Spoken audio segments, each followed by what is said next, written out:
The reviews are in, and we're going to tell you what they are. He's Todd Vandenberg, I'm Rob Steele, and we've got two reasonably new DC comic movies to look at. And I know you're thinking, but Rob, there's just one that's come out in theaters.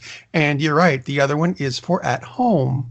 Doesn't mean it's not worth seeing, but we'll get to that in a minute. We're going to start, though, with Todd, who has gone to see what I'm thinking looks an awful lot like a kind of a DC Comics remake of Michael Douglas's 1993 movie Falling Down. I could be wrong. Am I that horribly wrong on that? You are not too far off on the mark on that one, Rob. That hit me this morning, and I went, that's where I've seen it before. It was not Kirk, it was Michael Douglas, which would explain why I had trouble finding it online. That would make it difficult.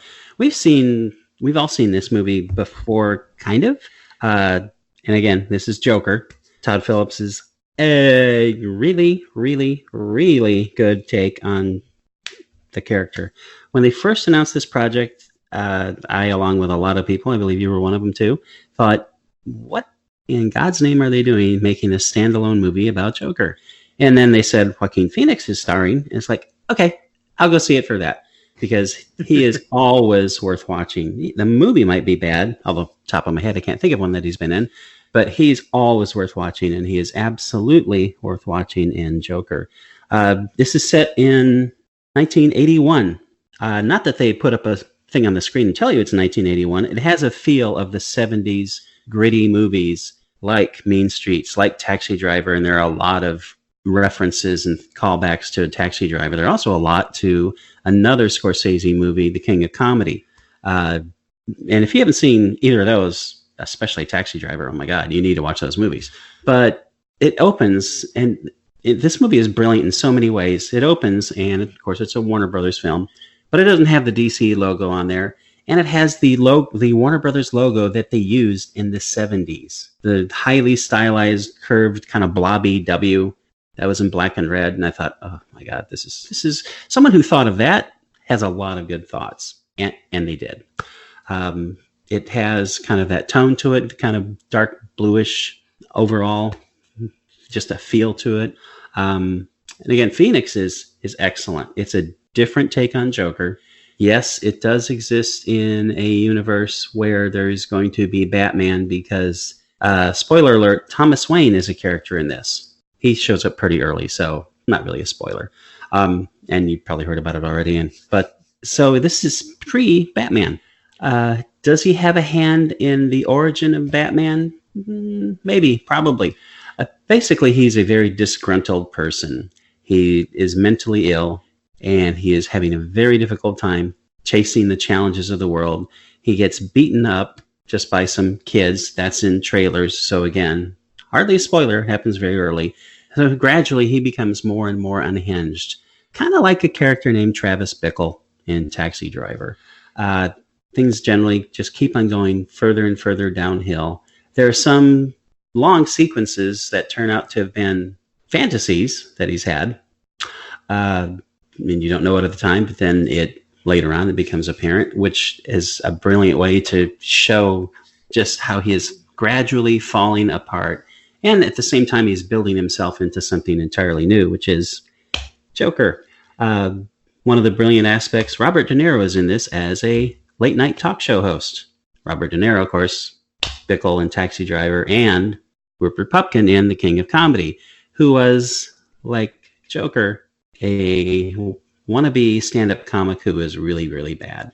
And things move on from there with Joker. I think it's, in a lot of ways, it's brilliant. I can see why critics are split on this. I think it has like a 68 in Rotten Tomatoes. Metacritic, I think it had a 69 or maybe, no, 59. So a lot of critics loved it. A lot of critics hate it. And I get that because it's different from any comic book movie you've seen. I mean, clearly it's a comic book movie because it's about Joker. But it has much more in common with, like you said, Falling Down, with these really gritty, tense character studies. It's a character study, a great character study wrapped into the clothing of a comic book film. And the reason I say it sits in 1981, they show the shot of a marquee, on a movie theater marquee. And there's a lot of shots on the screen, which again has a lot of callbacks to like movies like Taxi Driver and Mean Streets. And playing at the movie theater is a double bill of Blow Up and Zorro the Gay Blade, both of which came out in July of 1981. They also reference a garbage strike in Gotham, which of course Gotham is a stand-in for New York. There was a garbage strike in New York in December of 1981. So it doesn't really fit maybe either particular time because it doesn't appear to be very sweltering hot like it would be in Gotham in July. Not cold either like in December. So it's somewhere between in that range. But I thought it was really interesting that they said, basically Todd Phillips is saying, this is when the movie happens without telling you when the movie happens. There are so many little things that keep on adding up to build this and make this a better film. It's fairly violent. There are a couple scenes which are like over the top, horrifyingly violent. And I don't mean over the top like it takes you out of the movie, like over the top like, oh, I wish I hadn't turned the corner and seen that murder kind of thing. Wow. Yeah. So there, and that's probably, I haven't read any of the reviews because I didn't want to spoil it for myself. I would imagine that's part of the reason that some critics don't like it, because when it gets violent, it's violent. To me, it's amazing that the guy who did The Hangover came out with this film. So, and there is a lot of humor in it, but not nearly at the level of like the Marvel films use humor. The good thing is, this doesn't need it. The pacing is really good. It's not this long slog through, oh my God, things are awful. It gets depressing. And it's not depressing despite the fact you're watching a guy gradually fall apart, which is weird. Maybe that makes me an awful person. Maybe that's why the critics didn't like it. But again, Joaquin Phoenix is absolutely amazing. And I would be kind of surprised, actually. I would be very surprised if we don't have another actor nominated for playing the Joker, which would be, I don't know if that's ever happened. I meant to look at that before, but I don't know if there have ever been two different actors nominated for playing the same role. Although it's not really the same person, but they're both playing Joker, so same concept. Yeah, I mean, he's the Joker, and he's basically the same kind of dude, but he gets there in a very different path, and he's an agent of chaos, or he will be, but gets there in a very different method. I mean, this is obviously it's Joker's origin story. So Heath Ledger's version, I picture would be very different, but looking back at it, he could have been a wannabe stand-up comic. You just don't realize that because he doesn't go into that. He likes to talk about his scars instead, but much better than I had expected. Highly recommend this. This is not one of the movies that fits our tagline. We watch movies so you don't have to. You have to watch this movie if you like good dramas, if you like great acting, and if you like DC films. Which, granted, that last category is not as large as we think it should be. yeah, exactly. But that's their own fault for it. Very true. I would like to point this out because this amused the crap out of me this week. Pornhub made an announcement that there was a massive surge in Joker-related porn searches. Oh, God. People apparently really like this. In the first 4 days of the release of the Joker, Pornhub said that there were 741,000 plus searches for Joker-related porn. Does that have anything to do with this movie? No. It just the timing of it. That is the extent of it. Yes. Wow. Just a tidbit. I thought I saw this week. I knew you were doing Joker. I thought I'd throw it in. Why I thought it would work here, I don't know. Anyway. It did. People are weird. People are weird. As they are in Joker. See, there we go. But Joker is not the only DC movie to come out this month. Weirdly, there was another one that so far has flown under the radar because a lot of people don't know it exists yet because it's only available for streaming. It does not come out on DVD until the 22nd, I believe it is. And that would be another one of the DC animated movies, which are usually really good. So let's see if they got Wonder Woman Bloodlines correct. And the answer is kinda. They got the first thing we get in this movie, which I think is great, is the origin story of Wonder Woman, because we haven't gotten that in the animated version yet. We kind of get that out of the way. It takes a whopping 10 minutes for this bit. Don't worry about that. It goes to the part where Steve Trevor crashes on Paradise Island or Themyscira, or however you want to pronounce it. He can't in the movie, which I find amusing. And it leads right up to one of the previous movies, Justice League War. And then it goes, opening credits, and then several years later. That is a brilliant opening for this movie. It is a great start, and from there it gets, unfortunately, that's not really a good thing. I mean, it is not the worst DC animated movie by a long shot. Batman and Harley Quinn. Harley Quinn. Oh, good Lord, that was horrible. But there was a lot of it that I just felt, this Wonder Woman Bloodlines, I just felt was not spectacular. Normally movies are broken up into 3 acts. I'm going to give the origin story an extra act, so there's 4 in this movie. Acts 2 and 3 were just kind of and honestly, I don't know exactly what I was expecting. Wonder Woman, to me, and this is just me, and I'm not being misogynistic or anything, she was just never one of my favorite characters. And I think it might be the name, because, Superman and Batman, it kind of flows. Wonder Woman sounds like they're trying a bit too hard for the name. Does that make sense? Is that just, I don't know. That makes sense. She was never one of my favorites either, just because to me it's too much of, we'll just basically make Superman a female. Yeah. Now, they call her Diana a lot, which is a great name. I'm married to something that's very close to that. That'll do. Which is a great name, and it goes with the origin. I don't think she ever really needed a code name, but calling a comic book Diana kind of makes you go, and leads back to the porn Joker thing, and we don't need that.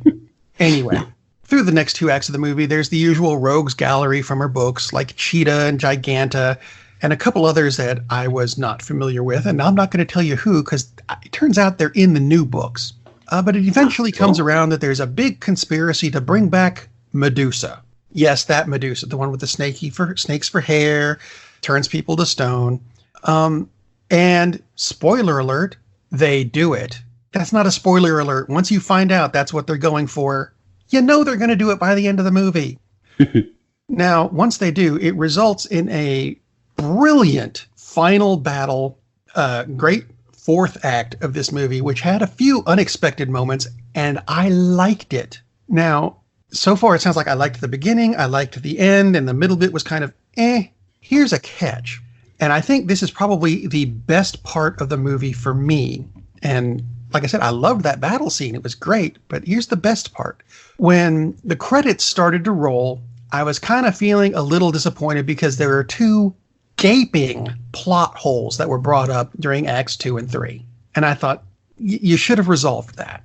That would have been nice. But then there's that kind of post-mid-credit scene. And during that, they filled in those holes. I mean, imagine that, a mid-credit scene that is almost mandatory for the movie plot. I mean, I think that's genius. I'd love to see more of that. The MCU did a great job, but none of them were really necessary for the movie you watched. They were kind of trailers, foreshadowing, of the next movie you're going to see in the MCU series. This one, you have to see it for it to work. And that's why I ended up really liking this, because it does tie everything off the way it's supposed to. So there, damn it. So Wonder Woman Bloodlines, currently available for streaming from just about anywhere you can stream, I think. Blu-ray and DVD, like I said, on the 22nd. And it just it's another in a long line of DC animated movies that you should watch, because they're good. Indeed they are. I like that's really, really smart, using the mid-credit scene to do that. By the way, public service, there is no mid-credits or end-credits scene for Joker. So once it's over, once you see names scrolling up on the screen, take a hike. Unless you want to stay there and be happy for the people who put in a lot of work in it, which you probably should, because that would be nice. But yeah, no reason to stay past that. Oh, geez. So actually, you know what? That's part of the theater experience now, the mid-credit thing. Oh, yeah. And there was a bit of news, not related to any DC movies, but it was a bit of technology news, really, concerning the movie Gemini Man, which I don't know if you saw this or not. Gemini Man was filmed in the forthcoming Will Smith and Will Smith movie. Right. It was filmed in such a way using such high technology that they cannot show it the way it was filmed in the U.S. because there are no theaters that are capable of reproducing what they've done. Yeah, I saw that. Apparently there are 14 theaters in the world that can show this film. I think, 10 of them are in Japan? It's like, something like that. Was there some point in doing this? Kind of weird. Because it's so good, it'll be re-released in several years and look just as... No, sorry, I'm not buying that. Yeah. And from the little bit I've read, probably should have invested more in the script. That's what I've gotten as well. Another bit of movie news. Well, actually, it's more TV news, but it's comic book related, and we do a lot of that. Concerns the X-Men animated series from 1990 something, where apparently a Hungarian man recently emigrated to the States, and his grandson introduced him to the X-Men animated series, and he said, "Hang on a minute," and is now suing Fox Kids and the X-Men people and anyone he can think of for stealing a theme song, that iconic X-Men theme song, stealing that from a TV show he produced in Hungary back in 1981. I think he might have a case because I've listened to that theme song that he put out in 1981. It's the same song. Wow. As long as he can prove that, they have something that's time-stamped and is like, oh, look, it's 1981. It's like, I said, yeah. Say something. And he's actually also tracked down that some of the people who worked on the X-Men series were in Hungary at the time that show was aired. Well, that's unfortunate. Like, oh, dude. I'll see if I can put this up on the website if YouTube will let me. It might not. And you can judge for yourself. It's not exactly the same. The X-Men one was a bit more guitar-y and this one was more keyboardy. The notes are there. It'll be fun. Yeah, but if it's the same song, it's the same song. Yeah. Yeah, sounds like Disney bought themselves some extra trouble. Thanks. And news out of the Star Wars front, because I'm going to admit something. Admit it. I was going to skip Rise of the Skywalker. Because I've gotten to the point where and I saw an article on this, that the new Star Wars movies are worse than the prequels. And I might agree with that. Because they're not actually, who was it? George Lucas himself said they're not progressing the special effects any. And he's right. I don't think they are. Well, to that statement, I would say at least they don't have Jar Jar Binks. I would prefer that they have great plots than special effects. Yeah. So I'm not surprised that Lucas would focus on that, since he totally forgot how to get good performances out of people decades ago. But yeah, I agree. I mean, I'll probably see it, but there's like no sense of magic to me in any of this latest group of Star Wars films. I mean, they're good, but is that what they're supposed to be? Just good? See, for me, I was just going to blow it off until they announced this week that Lando Calrissian is not the only character coming back. And it's not just the Emperor, who everyone at this point knows is coming back. They're bringing back Wedge. If you've listened to any of our shows and heard us talk about Star Wars, I liked Wedge. Yes. I've got a number of his action figures hanging over here on the wall. I've still got the books that they based on him, even though they retconned them, the bastards. Yeah, Dennis Lawson is coming back to play Wedge in Rise of the Skywalker. And damn it, that means I have to go see the movie. Wedge. Anyway. Wedge. How funny. They did announce that a new trailer is supposed to be coming soon. Well, I would hope so. The movie comes out in 2 months. Thing is, I'm kind of hoping they put it off a bit, because once that trailer hits, know the barrage of Star Wars related advertising is coming. It will never end.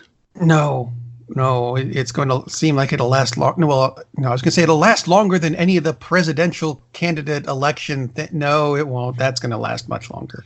Yeah, it will. Anyway, I'm just hoping they give us a trailer that's worth watching. See, I'm trying to do a segue here. Ooh, so clever. because Todd had something he wanted to talk about on trailers. So Yes.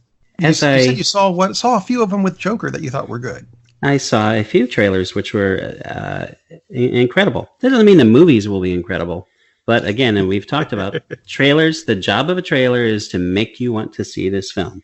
And they certainly worked for me. The first trailer I saw was for Terminator Dark Fate. Now, there's been, there's been teasers out there, but this is the first full, or maybe it's the second full trailer. I don't know how long the first one was, but this one has much more scenes in it than the first trailer I saw. Holy cow. And I'm not talking about just the action, but the lines, the script, the acting. This thing looks absolutely great. Directed by Tim Miller, the guy who did Deadpool. So you would think maybe he'll have a bit of a different sensibility, but I don't think there's going to be any breaking fourth wall in this. But Schwarzenegger is back as, yes, the Terminator. Mackenzie Davis, which I mentioned months ago as starring in this movie, Izzy Gets the F Across Town, and she was brilliant in that. She is one of the stars of this. Edward Furlong is back as John Connor. And if he's back, and the best news is, yes, Linda Hamilton is back as Sarah Connor. And wow, this really looks like this is her movie. I mean, she is awesome in the trailer. Everybody looks great. The action looks terrific. One of the things that made me happy, there's a new Terminator, because there always is. Gabriel Luna, the guy who played Ghost Rider in the Agents of S.H.I.E.L.D. series. Thank you. I've been wondering who that was. I thought he was terrific in that, and he is the new Terminator, or maybe one of the new Terminators, but he's the villain in this, at least as far as we can tell from the trailer. So an awesome cast, but again, and Arnold looks excellent considering his age, and so does Linda Hamilton. But it's like as soon as they said Linda Hamilton was back, I was on board with this. And if you missed the show when we were talking about this, because this was months ago, this ignores everything after Terminator 2. So you don't have to worry about all the stupidity of Terminator Genesis and 3 and all this other garbage that they pulled out. So whatever the one with Batman was. Yeah. So there's no Teenage Mutant Ninja Turtles or anything like that. So God knows they were probably in one of them. So another excellent thing. James Cameron was one of the writers, not on the screenplay, but on the story. So just everything looks right for this. And the trailer, again, who knows? Because maybe it's every good part of the movie, because we've all seen trailers like that where, oh, that was the movie. The rest of the thing was an hour and 40 minutes of padding. So we'll see. But the trailer for this is just fantastic. I mean, it's just, wow, amazing. Shifting tone quite a bit. There is a movie coming up called Knives Out. When the trailer for this started, I thought that this was a trailer for the remake of Clue, because it looks very much like that. It has a bunch of odd characters, just seemed really bizarre. Has an amazing, it's a murder mystery, but a very insane, way over the top, crazy ass murder mystery. Toni Collette, Chris Evans. Let's see who is in this film. It seems like half of people with a Screen Actors Guild card are in this. All right, so Toni Collette, Chris Evans, Daniel Craig. He's the detective who's trying to figure things out. Jamie Lee Curtis, Michael Shannon, Lakeith Stanfield, Christopher Plummer. Hell, there's Don Johnson. Frank Oz. I didn't know he was even still alive. Hey, good to see you, Frank. So, man. Sounds like a great the cast trailer. It is, and the trailer for this is just, oh my God, the trailer is just incredible. Director is Ryan Johnson, who did some work on things like Looper and directed The Last Jedi, but I don't think that's really all his fault. Brick, which is just an amazing, weird murder mystery set in a high school. If you haven't seen Brick, Brick, you should totally watch Brick. So, again, Knives Out. This thing just looks completely over the top, crazy, amazing, and fun. And again, this will be out soon. The last trailer I wanted to mention, again, completely different shift in tone. So we've got what looks like it could be the best action movie of the year in Terminator Dark Force, and a way over the top, insane murder comedy because we don't have enough of those. So now we're going to Mr. Tom Hanks, and he's got another role and probably will get another nomination because, you know, if the year ends in an even number, Tom should get a nomination. Actually, he hasn't gotten one for a while. I have a feeling he will for playing Mr. Rogers, and It's a Beautiful Day in the Neighborhood. Because he's Tom Hanks and because he's so recognizable, and I don't mean just his looks, but just his character comes through in a good way. It's like, okay, I can totally get this. But as the trailer goes on, he's absolutely Fred Rogers. And there are a couple scenes, which I posted on Facebook, is like, damn it, the stupid trailer made me cry. It's like, if the trailer does that, what the heck is this movie going to do? I have a feeling this is going to be like the most heartwarming film in probably, I don't know, a decade. Or more. Or more. It just looks, just absolutely looks amazing. Again, very different from the other two trailers, but we have 3 movies to really, really look forward to. And don't know if there's going to be any Oscar nominations for Terminator, although probably, yeah, other than that, but probably I wouldn't be a bit surprised. Just, I have a feeling Linda Hamilton may actually get a nod, which would be incredibly rare for that genre. But, again, hi, Heath Ledger. But she just looks amazing in this. Everybody looks over the top, crazy funny, and Knives Out. And Tom Hanks just, the subject matter, it's hard to separate the performance from the subject matter always, but I wouldn't be a bit surprised if this isn't going to be his best performance. And he's done some, okay work. Just a bit. Yeah. But I mean, all of these just look incredible. No, I've seen 2 of those 3. I have not seen Knives Out, but I'll agree. They look like excellent movies, and I'm really looking forward to those. Absolutely. Although there's one trailer that has been pushed a lot lately, and my family and I cannot make heads or tails of the damn thing. He knows where I'm going with this. Yes, it's a movie called Ad Astra, where if you've seen the trailer, I'm sure you're wondering, like I am, what the hell is this movie about? Well, next week, let's plug this. It's a teaser, damn it. We are our own trailer. Todd has seen the movie, and he's going to tell us what this is about. And if nothing else, tune in to hear that, because I'm curious, and so should you be. So tune in next week, and until then, get out and go see a movie. Captain, we're losing power in the warp engines. I think we should be leaving now.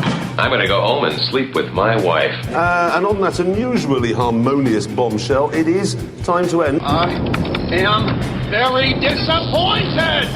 Man, we have a weird job. It's shameful, but, it's a living. And like that, he's gone. Darn, that's the end.